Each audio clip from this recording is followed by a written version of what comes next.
Сайн байцгаана уу? Намайг Оргил гэдэг никнейм ито Монгол улсын графиччин байна. Энэ бол манай гэр. За энэ байшингаа бид манайх 2 дахь хүүхдээ төрхөөс өмнө барья гэж шийдээд маш ялтаа 3 сарын хугацаанд барьж дуусгаад анхны санаа бол нэг иймэрхүү байжгаад амьдрал дээр арай өөр болцсон.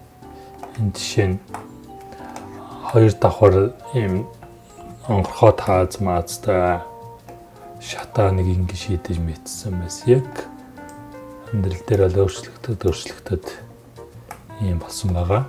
Өөртөө барьж байгаа болохоор хамгийн хүүхдэд эрүүл мэндэд эерэг нөлөөтэй барилгын материал аюулгүй тэр үүднээс нь бүх юмыг шийдэж зохицуулсан байгаа. Гадна талын хашааны хувьд бас нөгөө байгалийн элемент харуулад төмөр торон дотор байгалийн чулуу хийгээд ингэж чулуу өөрөө барьж байгаа. Тэгээ нэг юм зайдны модон оруулга оруулсан.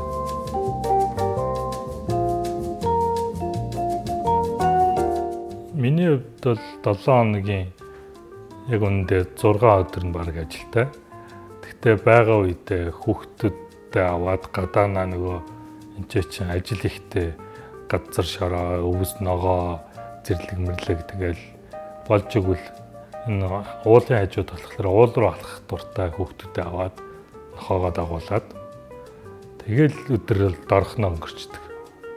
Энэ манай зочны өрөө байна. Бүх юм нь энгийн. Нэг лагерийн байшин гэхлээр бүх юм рек биш. Эндээ л нэг жижиг рек оруулсан. Модон гэрэл энийг хийсэн. Энэ камен зоох. Энэ тавилганууд угаасаа тэгээд манай тавилгын дэлгүүрээс нэг ганц үлдсэн юмнууд нь тийм авчираа тавьсан байгаа. Энэ манай том охинтой цэцүү пенс тоглуулагч. Охиныгоо төрхөд нь авсан. Тэгээд энээр нь дандаа бүгд нөгөө ингэсэн гэсэн хүүхдээ пенснууд байгаа. Тэгээд хүүхдээ ерөн хөгжмөөр хүмүүжүүлэхийг хичээдэг. Маш хөгжимчин 2 охинтой. За энэ манай галтгай байна. Хар цагаан өнгөтэй. Тэгээд эндээ ингээ хоолоо ичээд ингээд шууд энэ хаалга ишээ онгоогоод террас руугаа гарах зохион байгуулалттай шийдсэн байгаа. За одоо ингээ 2 давхар руу гарч үзье. Энэ шат мат нь бол нэг юм маш энгийн хийсэн байгаа. Шил төмөр мод. За энэ манай унтлахны өрөө байна. Энэ унтлахны өрөөний хувьд бол ер нь модон оруулга их орсон. Гэхдээ учиргүй бүх юм нь модон биш. Одоо тэр хэсгээр мобо байдаг. Тэр болохоор миний хамгийн сүүлд зурсан тийм граффитигаа.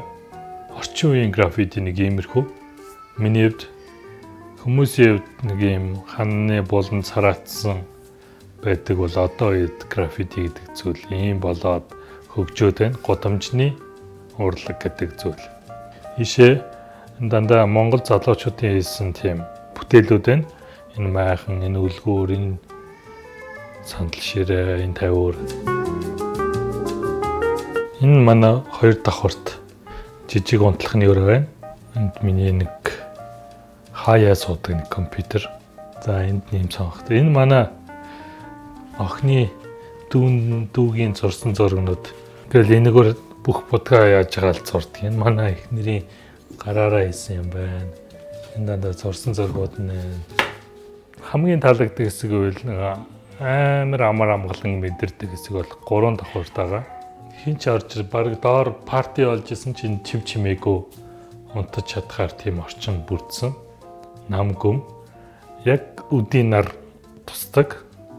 Энэ цонхоор тэгээд энд хичнээн хүүтэн байсан ч хөнжилдөө ороод унтахад нам унтахаар тийм хэсэг байна. Тэгээд эндээсээ шууд ишээ террастай энд нэг хүүхдүүд амарч болно. Тэгээд ишээ шууд террастай.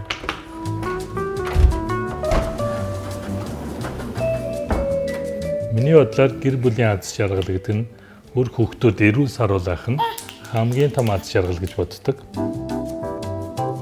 Бусад гэр бүлдээ хандаж хэлэхэд аль болох гэр бүлдээ цаг гаргаж гой дурсамжуудыг бүтээгээсэй гэж хүсэж байна. байна.